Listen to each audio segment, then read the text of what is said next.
আসসালামু আলাইকুম রহমতুল্লাহ। কেমন আছেন সবাই? আজকে আমরা চলমান ইরান এবং আমেরিকা ইসরায়েলের ভিতরে যে যুদ্ধ সংঘটিত হচ্ছে এটার আপডেট নিয়ে আসছি আপনাদের জন্য। প্রিয় ভাই ও বোনেরা, আপনারা তো সবাই অবগত আছেন, বিগত দুদিন আগে ইরানের বিপ্লবের মহান নেতা আয়াতুল্লাহ আলী খোমেনি ইসরায়েল আমেরিকার যৌথ বম্বিংয়ের কারণে নিহত হন। ইন্না লিল্লাহি ওয়া ইন্না ইলাইহি রাজিউন। সেই বম্বিংয়ের পরে কিছু সময়ের জন্য ইরানের পাল্টা আক্রমণের কর্মসূচি একটু বন্ধ ছিল।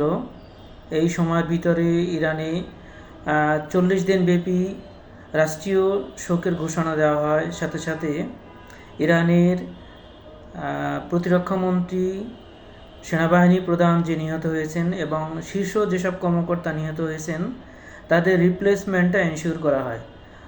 আপনারা অনেকেই এর ভিডিওগুলোতে শুনেছেন বা অন্যান্য জায়গা থেকে অবগত আছেন।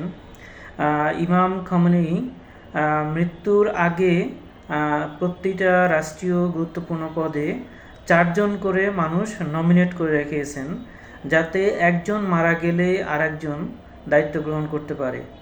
যেমন করে ইসলামের যুদ্ধগুলোতে হযরত মুহাম্মদ সাল্লাল্লাহু আলাইহি সাল্লাম একটি যুদ্ধে, আপনারা জানেন, মুতার যুদ্ধ সম্ভবত, সেই যুদ্ধে 3 জন সেনাপতিকে নিয়োগ দিয়েছিলেন।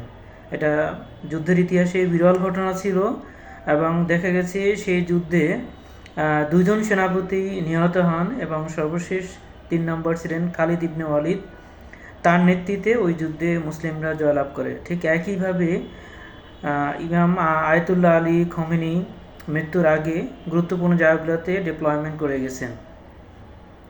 যাই হোক, এই ডিপ্লয়মেন্টের পরে ইরানের জনগণ যখন 40 দিনের রাষ্ট্রীয় শোকের সংবাদ শুনেছেন এবং ইমাম মারা যাওয়ার সংবাদ শুনেছেন, লক্ষ লক্ষ ইরানি ভেঙে না পড়ে তার রাস্তায় নেমে বিক্ষোভ করতে শুরু করে এবং ইরানের উপর যে শত্রুরা আক্রমণ করেছে এবং যারা এদেরকে প্রশ্রয় দিয়েছে, আক্রমণ করেছে ইসরায়েল এবং আমেরিকা, কিন্তু প্রশ্রয় দিয়েছে উপসাগরীয় অন্তত 5টি দেশ: জর্ডান, ওমান, সৌদি আরব, কাতার, কুয়েত এবং বাহরাইন। এই 6টি দেশ আমেরিকাকে তাদের বেস ব্যবহার করার জন্য অনুমতি দিয়েছে এবং বিশেষ করে সৌদি রাজপুত্র মুনাফেক বিন সালমান, সে এই হত্যাকাণ্ডের সাথে আমেরিকাকে সবচেয়ে বেশি প্রলুব্ধ করেছে বলে এখন নিউজগুলোতে আসছে। অর্থাৎ ভাই হয়ে ভাইকে হত্যার জন্য আমেরিকাকে, ইহুদিদেরকে, খ্রিস্টানদেরকে উনি প্রলুব্ধ করেছেন। তো ইরানি জনগণের আহ্বানে এবং ইরানি 3 বাহিনীর এবং সরকারের যারা নতুন শীর্ষ দায়িত্বে আছেন তাদের নেতৃত্বে সমগ্র মধ্যপ্রাচ্যব্যাপী, এমনকি ইউরোপের একটি দেশের উপর অভিযান চালানোর সিদ্ধান্ত গ্রহণ করা হয় এবং এই সিদ্ধান্ত মোতাবেক ইসরায়েলে ব্যাপক আকারে বোম্বিং, মিসাইল ছোড়া শুরু হয়।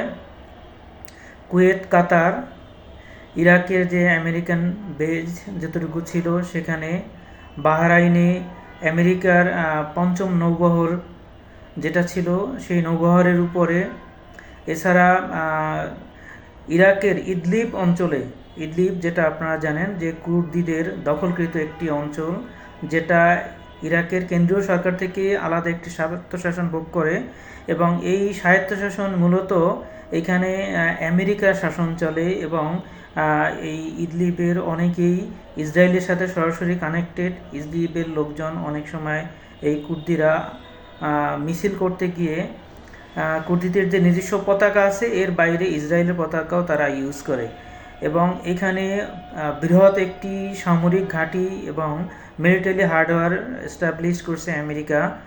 সর্বশেষ সিরিয়াতে যে সৈন্য ছিল তার বড় একটা অংশ এখানে সরিয়ে নিয়ে এসেছে। তো এই দেশগুলোতে ইরান অভিযান শুরু করছে এবং আলহামদুলিল্লাহ এখন পর্যন্ত ইরানের এই অভিযানগুলো মোটামুটি সফলতা লাভ করেছে। ইরান প্রথমবারের মতো পৃথিবীর কোনো দেশ যেটা সাহস পায়নি আমেরিকার 5ম নৌবহরের উপরে, যেটা বাহরাইনের নিযুক্তি ছিল, তার হেডকোয়ার্টারে আক্রমণ করেছে এবং ওই বহরে থাকা অন্তত 2টি ডিস্ট্রয়ার বা ক্যারিয়ার কিলারকে তারা ধ্বংস করতে সক্ষম হয়েছে। এর পাশাপাশি তারা কুয়েতে আমেরিকান যে বেইজ আছে সেই বেইজে আক্রমণ করেছে। সর্বশেষ আজকে যে নিউজ আছে যেখানে 3টি আমেরিকান F-16 যুদ্ধবিমান ইরান তার নিজ ভূমি থেকেই দূরপাল্লার ক্ষেপণাস্ত্রের মাধ্যমে ধ্বংস করে দিয়েছে।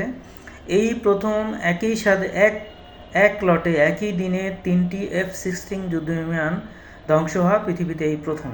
এর আগে একটি বা দুইটি F-16 জঙ্গি বিমান ধ্বংস হয়েছে। এর একটি ধ্বংস হয়েছিল চলমান যে ইউক্রেন যুদ্ধ, সেই ইউক্রেন যুদ্ধে আমেরিকার F-16কে রাশিয়া তার Su-35 দ্বারা আক্রমণ করে F-16কে ধ্বংস করতে পেরেছিল, আর কেউ ধ্বংস করতে পারেনি আমাদের জানা মতে।